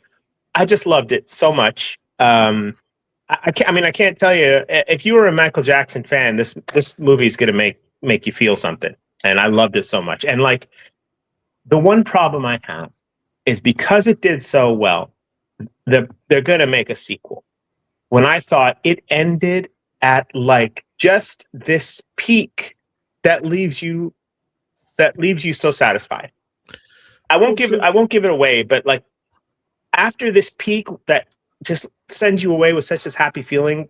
If you know his career, the rest is not as happy and pretty a story. And it's really going to make me sad that a sequel is going to happen, I think. Well, to be fair, when they were making this, they were initially looking at filming it back to back. So it was going to be in 2 parts. Yeah. And then they decided, no, we'll just do the one. Well, so, yeah, I think I read to that point that the original cut of this one was 4 hours, and they had to cut it back so much that they're okay, we'll just then. I don't know if that was the point that they decided they were going to split it into 2, but basically the second movie is half shot already. Right. It's just on the editing room floor. They just got to pick it up and stitch it back together. A bit like when they had Wake Up Ron Burgundy because there was too much they cut out of Anchorman. Yeah. True story. So it's interesting because the thing is, like you, and I said this to you when you said you was going to go and watch it. So when you watched it the first time, and we were talking about it, because the thing is, and Walter's still in the chat as well, and he's also like you, me, Grumpy, old, and I think it was different for us because when we were growing up as kids, Michael Jackson was like Mickey Mouse, right? Oh yeah, or Spider-Man is now. They were people that were so globally recognized that everyone knew who they were. Everyone knew what the music was. And Hannibal? Do you remember? Did you ever watch his Moonwalker movie? Of course I did. Yeah, oh my god! I cannot tell you how many times I watched that movie as a child. I remember it was 1990, and I went down to a town in the south of England. We had some friends that lived down there, and there was kids, kids that were the same age as me. So we all went into the pub one night. Not just the kids, the parents, but we as kids went there as well. And there was a Moonwalker arcade machine, and they gave us like, I don't know, about a $5, and we just played on that machine until we ran out of money. And we got, I don't know if it was like the very last level, but we got quite the way through the game, and we were fighting what Joe Pesci has at the end of Moonwalker. Yeah, the giant cannon. Yeah, the giant cannon. Yeah, and great times. But yeah, like Moonwalker. I mean, when you watch it back now, it's barely a film, right? Mm-hmm. It's such a weird anomaly. It's a collection of music videos, but like, yes, and it's on Amazon Prime too. I was gonna buy it next and watch it again, but I'll probably buy it when we get back from our trip. We have a trip going this week, so I'll buy it when I get back from our trip. Yeah. It's but yeah, I mean, it's a very weird film. Julian Lennon is one of the kids. Yeah, it's weird, but yeah, I remember watching when it first came out, and I don't think it got a cinema release over here.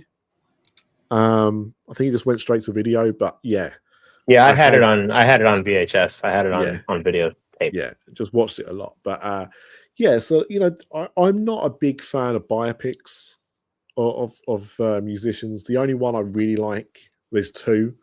One is Rocket Man, because they kind of like subvert the genre. And I also like Better Man for the same reason. It's just completely different. And also Walk Hard, but that doesn't really count because Dewey Cox isn't a real musician. Walk hard.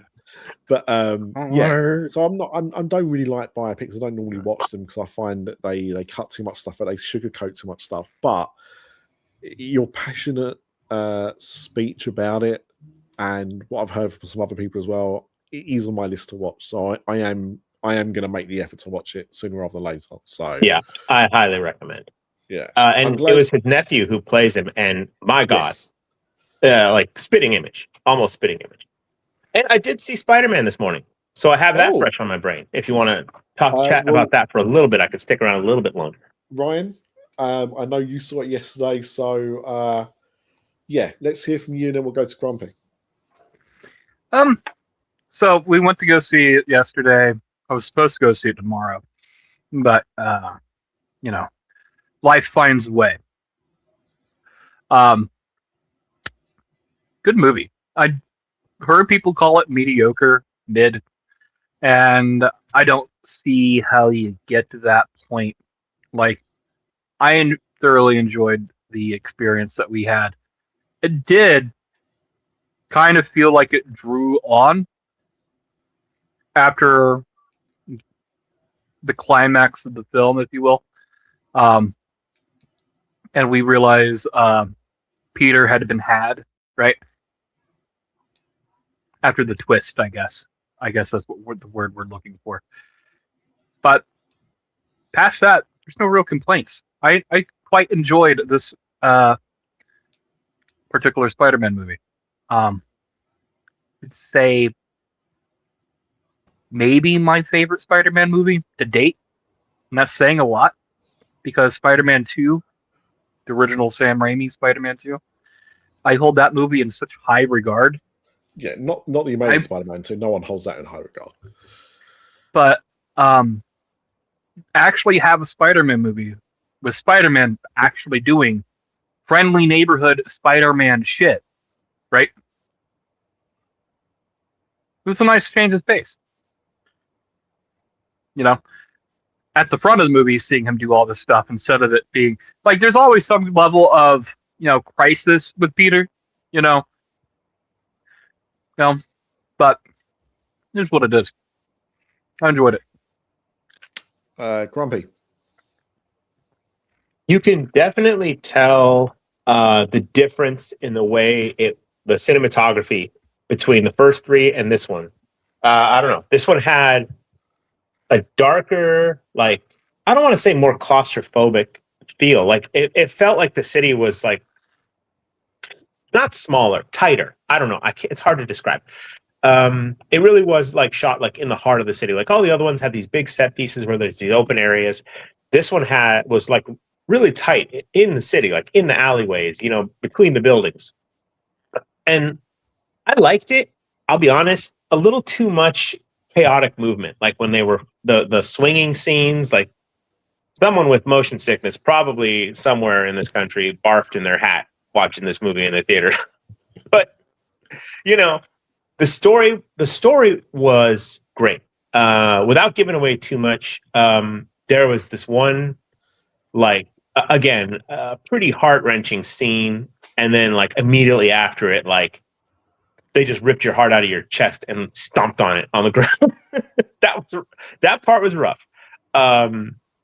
That, you know, the evolution he goes through, it's kind of implied in the trailers, but he does go through, you know, an evolution of his powers, learning to channel them in a new way. It's kind of funny coming off the heels of No Way Home and the conversation that the three Peters have about, does the webs only come out of your wrist or does it come out of anywhere else?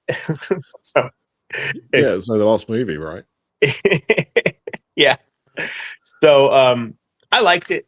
I've loved the Spider-Man. The Spider-Man movies are my favorite of all the Marvel movies. And like Deadpool, close second.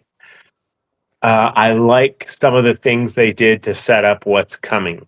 I won't give too much away, but if Slick's theories are correct, there's going to be something pretty awesome coming. If the MCU can limp along that long and keep people interested long enough, because what's going to come after Doomsday is going to take a long time to make, and people are going to have to sit and be patient. But if it works, it's going to be amazing. Well, I mean, I'm not sure if limping might not be as much of a problem as I thought it might have been, because it actually, Spider-Man had the biggest opening in US history. It actually beat out Avengers Endgame. Yeah. And it did it without having a single IMAX screen showing it, because the Odyssey has the exclusivity until this Friday, and they've actually changed it slightly. It was, I think, the Odyssey had another week to go after the 7th, and they've actually, as of this Friday, they're going to be splitting the screens. Not literally, you can't watch both films at the same time.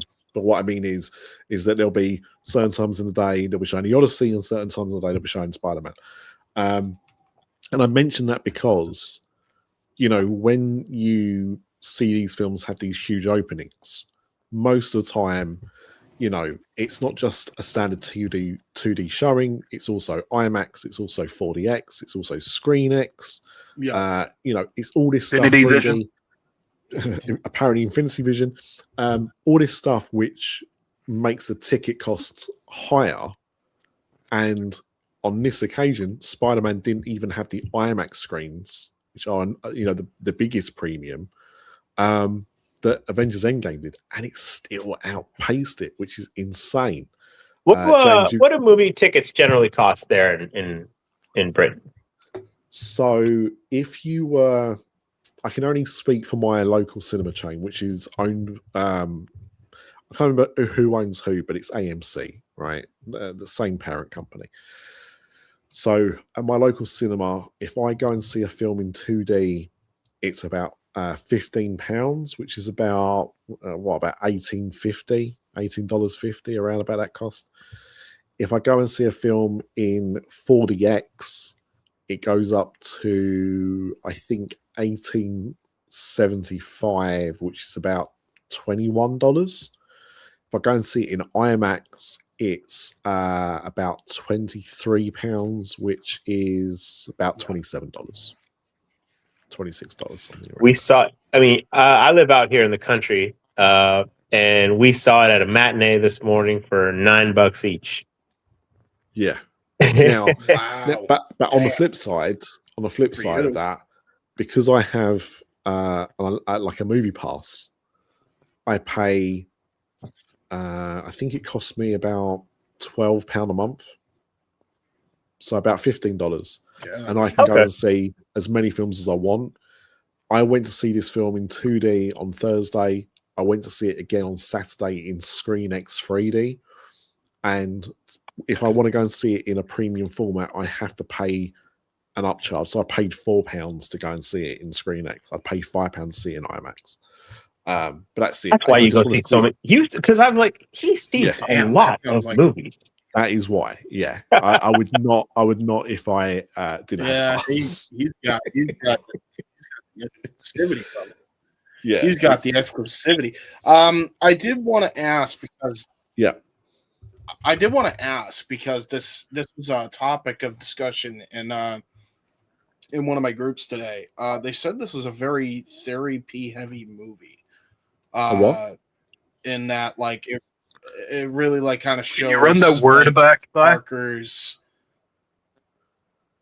a very therapeutic movie in that, like, it shows the the different like psyche that like Peter Parker, the character, is kind of going through. Is that about accurate to your estimation?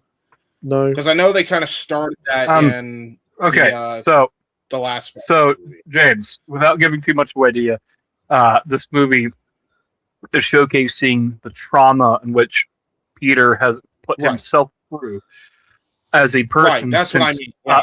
James, you don't even know what the fuck I'm talking about yet. I do know what you're talking about. No, you don't. No. You did not see the movie.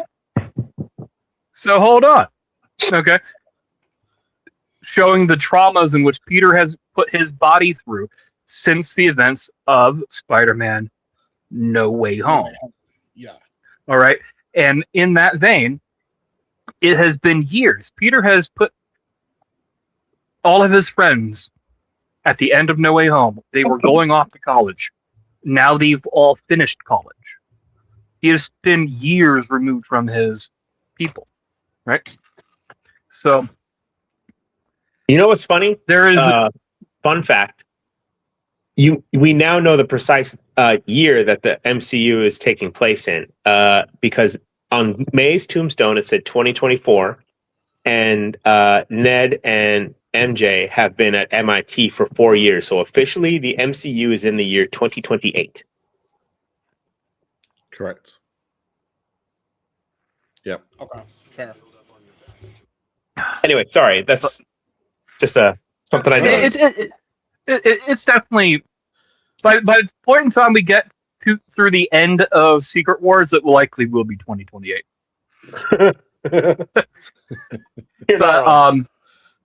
But James, yes. There's another cameo that went completely under the radar. My favorite, currently my favorite MCU character. I won't give it away, but the scene in the Russian bathhouse, maybe that's a bit of a tip. She's my favorite. She's my favorite MCU character right now of all time. I think she's great. I was really happy to see her. Actually, hold on. So yeah, James, the movie there is therapeutic in that sense. Like it's showing you, like it's showing you the catharsis of Peter. You know, finally coming out of this reclusion that he's put himself. Reclusiveness. Yeah, the isolation he put himself through. Right. Anyways, Hannibal, I do have a question for you. Yeah. Before we get too far removed from this, Yep. There was a kind of a blink and you miss it type character, and I don't know if this was a character, but it's very early on in the movie. Peter, Spider-Man, doing Spider-Man shit, and he flies by a bus, and there's this woman with slightly dark red tone to her hair and a white in the rest of her hair. I'm like, is this Rogue? You've seen the movie multiple times now. No. You've seen the spot where I'm talking about. Yeah, nah. I blinked and I missed that. Sorry. Yeah. No, I'm not convinced it is at all. No.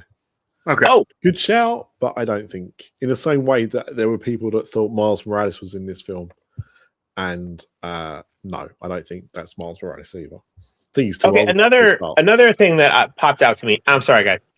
When Peter has that, Peter and MJ have that scene at the top of the building. Where there's the big neon sign. Mm-hmm. Was that the same sign at the climax of the Madam Web movie? It was very familiar. Yeah, you know what? I don't think it was, but I had a similar thought when that happened. So I will do some more investigation on that. All right, because that was pretty funny if it was. I appreciate the headcanon nonetheless. Yeah, we're obviously the only people who watched it. Man, that was all two people who watched it. Building owners were going to sue Sony if they didn't redeem their public image. Damn right. But the funny thing, and to tie it back into this show, I guess, I actually thought that this film made Spider-Man appear to be neurodiverse, because when he's going through the stages of grief, enhanced ability, I guess, as he's transforming, the outcome of that is, being overly sensitive to sound, being more aware of things. These are things that are often autistic, well, not just autistic, but it could be ADHD as well. But yeah, are kind of like things considered to be sensory overload, right? With neurodiverse people.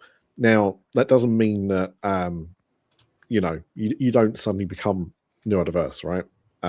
So I'm not saying that's what it is, but what I'm saying is I thought it was very interesting that the things that he now had as enhanced abilities are things that neurodiverse people struggle with as a disability. So yeah, really, I thought that was a very, very interesting take. But yeah, look, as I was alluded to, yeah, I've seen it twice. I saw it in 2D, I saw it in ScreenX in 3D. But I don't like ScreenX as a format. However, this film in particular had been filmed in ScreenX. For those that don't know what ScreenX is, because I don't know how many cinemas there are in the US that have this, but it's basically filmed with 3 cameras. So it's a 270-degree film that you're watching. And about, I would say, a good 60-70% of this film was filmed in for this format. So you had this extra kind of bits of the film that you were seeing, and it worked pretty well. And the 3D was only on the main screen that you're staring at, and that worked pretty well as well. Like, some 3D films are pretty basic. This, there were some decent moments in this film where the 3D was like quite effective. It popped out at you. But yeah, I mean, to go to what Fish was saying earlier, like Spider-Man 2, I think, has been like the benchmark of live action Spider-Man films since it came out like 20 odd years ago. And this, I think, is probably my favorite live action. Tom Holland has been my favorite live action version of the character, because I always thought Tobey Maguire was too old, but I quite liked his Spider-Man. And I thought Andrew Garfield was actually a pretty decent Peter Parker, but I didn't like his Spider-Man. Tom Holland, for me, is how I envision Peter Parker to be, which is, a bit younger, a bit smaller, and just able to, do the stuff that he needs to do. So I think he's great. I think this film is great. And I think, Grumpy alluded to the different direction this film. It's really funny because Homecoming felt like a bit like a John Hughes film with a superhero in it. And that director who made those 3 films, they kind of had the same kind of feeling to a bit. These felt very much like teenage dramas, teenage like comedies that also happen to be Spider-Man films. the guy who has made this one, who also made Shang-Chi and directed Wonder Man as well, which is one of the best Marvel TV shows that they've put out as well, has got a great eye. There's some really neat things which they put in the publicity of like replicating comic book panels and comic book covers in real life during the film, and just the way that the film looks and feels is more like a comic book. It feels more like a comic book, but also they've taken inspiration from the video games, and there's things that they do and the way they film things in this film which feel like they could have been from one of those Insomniac Spider-Man games. So yeah, as a Spider-Man film, I loved it. I think it's great. I've seen it twice. I might go back and see it in IMAX. We'll see. But yeah, I loved it, and I can see why it's doing so well. And it just goes to show like this character is just so beloved by so many people. It's incredible. Yeah, he's one of the top heroes for a reason, bro. Yeah. All right, fellas. I appreciate the time. I got to run. Thank you for letting me monologue about Michael Jackson. Anytime, yes, man. Well, not anytime, but you know what I mean. Grumpy, thank you for coming on. We will speak to you soon. Great show, fellas. I'll talk to you later. Thank you. Yeah, look, I think we've gone a bit long. No, we haven't. Have we got long? No, we're just coming up to the 2 hour mark. We're good. But yeah, look, I know we would normally do another segment here, but we've gone long. Or we can, you know what I'm going to say for Light the Fuse? Grand Slam. What's Dynamite? Grand Slam Mexico. It's gonna be a good show. Arena Mexico is a great venue. Last year's show was a lot of fun. This year's show. How about we'll show it quickly for a second. What? Show what? We'll show it quickly for a second, but we won't like go into the whole card. This thing. Oh yeah, because it's gonna be a good show. Oh god damn it! I didn't do it right. It's a stack card. Maybe I should take the banner down. Hang on. Because yeah, there's too much on it. There's too much on it. It's only scheduled to be a regular Dynamite, so it's going to be. I can't remember. Ryan, can you remember if last year's show was 3 hours or was it 2 hours? I believe it was a 2 hour show. Yeah, I thought so. And this is being advertised as a 2 hour show, so they've got a lot. They've got a lot announced for a 2 hour show. So I wonder if they are gonna, maybe put it out on my AEW or something. Because I mean, they can have an overrun, but they're not going to have an hour overrun or a 2 hour overrun. So yeah, it feels like there's a lot to squeeze in there. But yeah, it looks like it's going to be a good show. I'm looking forward to it. Last year the vibes were good in Arena Mexico. I'm expecting nothing less this year. Yeah, check out Dynamite on Wednesday. We will probably be talking about it on Thursday. Yes, but yeah, let's start wrapping this up. James, anything you need to plug? Want to plug? Don't really got much in the way of my stuff, but collective. Tune into the collective stuff every week. I may be doing Bash at the Beach at some point if Owen will, settle down on a damn time and day to record that. Who are you going to record that with? Owen Finch at Wrestling Fortune 44. I'm hoping. I don't know when it's going to happen. I think it's at some point in the next couple weeks here. You might want to do Halloween Havoc instead. Because we wanted to do a beach themed show for summer. I appreciate that, but it's already August. That's why I said you might want to do Halloween Havoc. Summer's over, brother. We're doing school is back in session. Well, not for our area. Not for our area. Yes, it will be. What do you mean? When do the kids go back to school in your area? September. Yeah. That's very late in the year. Yeah, you would. I agree. I didn't realize. I don't believe you. I genuinely, just because I know how disconnected you are from the world, I don't believe that September is when they go back to school. It is September 6th. In our state, it's September 6th.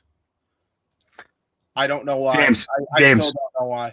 James, you should probably know that the states the state itself does not dictate when each school goes back to school. You know how many fucking districts are in a state? We still have a month left of goddamn summer, even though vacation's over. Let me have it, damn it. It's funny because like that is when the schools go back in the UK. Oh, there you go. The first week of September is when we go back to school in the UK. Well, there you go. So I'm not alone then. So anyway, yay! So I just remember it starts doing those weird things. Yeah. Well, look, as James said, kinda. Wrestle Collective Weekly this Thursday, 6:30 p.m. Eastern Time. We will probably be talking more about the Oberbrock finish and is selling dead in wrestling. We'll probably have a bit more of a talking point on that, as well as whatever happens on Raw tonight and Dynamite. So yeah, check out the Collective on Thursday. I should be there. Yes, looks like I'm going to be there. So, and if you want to see more of me, you can see me there.